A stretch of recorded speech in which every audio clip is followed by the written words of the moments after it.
Thank you for that. It's time now for our top story of the morning, and we've got continuing coverage on what's going on with Yellow.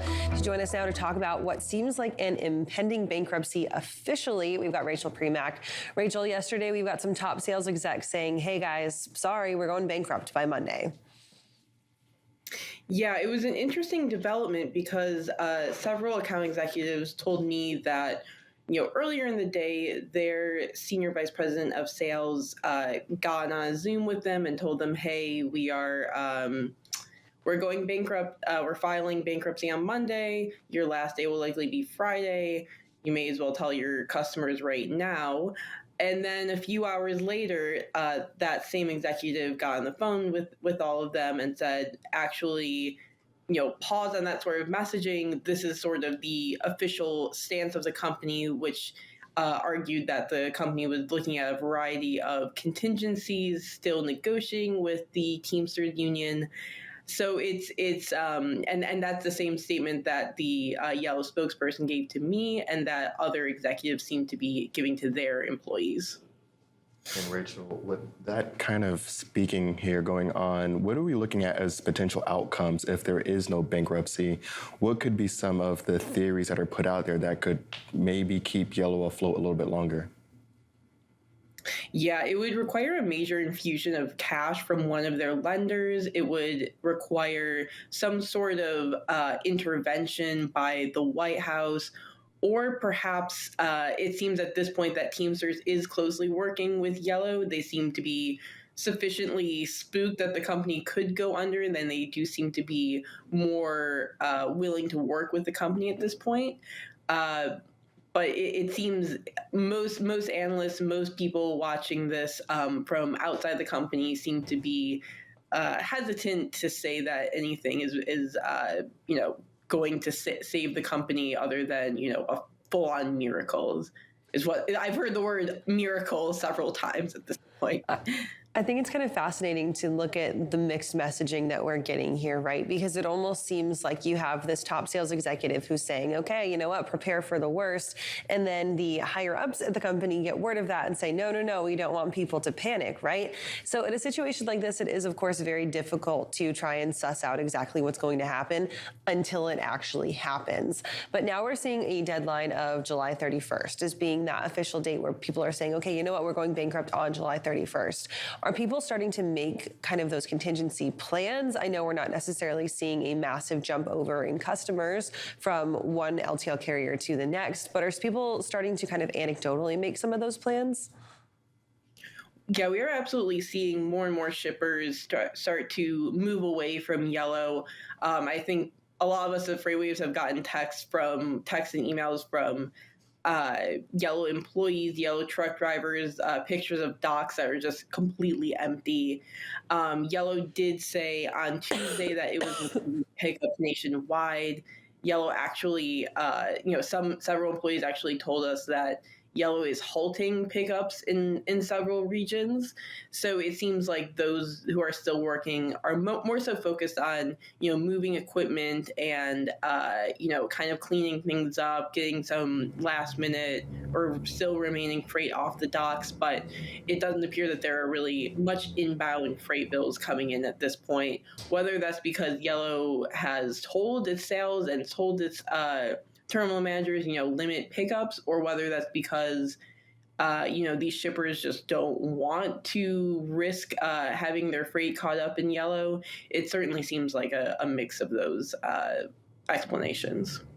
And Rachel, speaking of those risks, say that there is some type of long shot miracle pulled off and Yellow is saved somehow, some way.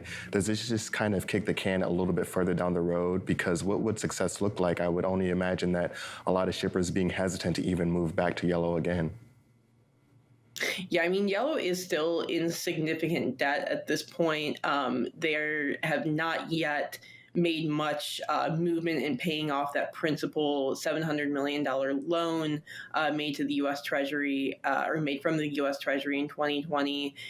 It's certainly, even if Yellow does survive this current bankruptcy scare, there have been 4 other bankruptcy scares from the Great Recession to 2020 that also threaten the company. So I think it would require, a sort of major restructuring or major change in leadership or, service offerings or structure to keep the company alive at this point, if it does, receive that sort of massive cash infusion.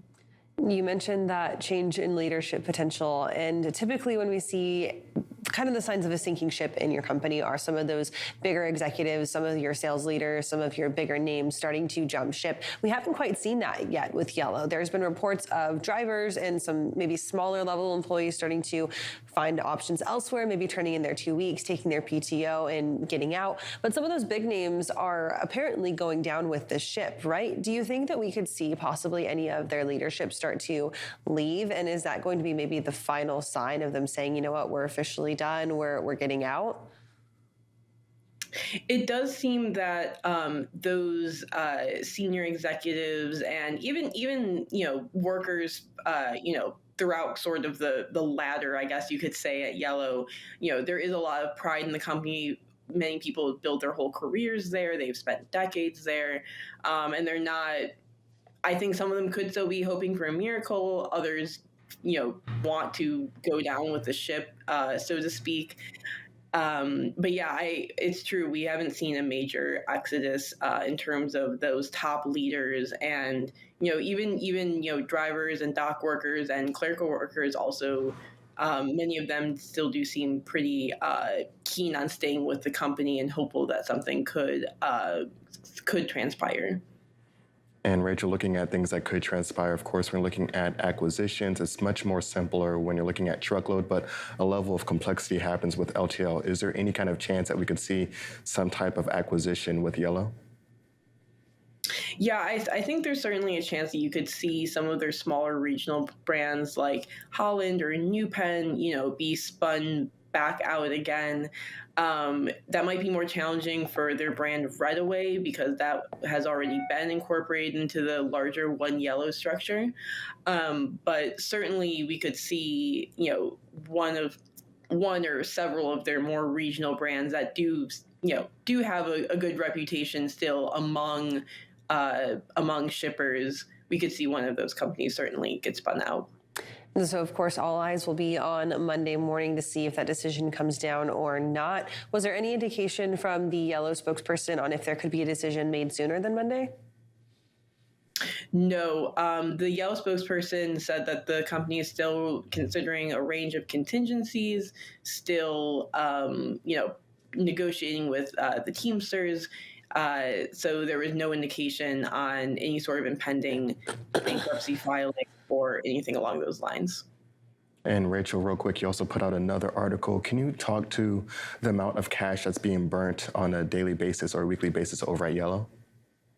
Yeah, so over at Stevens, they estimated that $9 to $10 million are being burned per day at Yellow at this point, because the issue is that obviously the company has seen far fewer inbound bills, less day-to-day revenue, but the Stevens argument is that LTL carriers are not as quickly able to draw down or change sort of their day-to-day cost structure. So assuming that their cost structure is similar to what it was in Q2, excluding things like their pension contributions, which they're not making right now, excluding, those sorts of factors, this seems to be the calculation that the company is likely burning $9 to $10 million a day, and it could soon breach one of its key debt covenant requirements that they need to keep around $35 million in liquid cash at all time. And of course, those pensions also being another big talking point. Rachel, thank you so much for joining us this morning. If people want to reach out to you, how can they do that? Yeah, I'm available on Twitter, or you can reach out to me at rpremack@freightwaves.com, or you can reach out to any of our reporters at media@freightwaves.com. Amazing. Rachel, thanks so much for joining us and keeping us up to date. We'll follow up with you again shortly. Yeah, thanks for having me.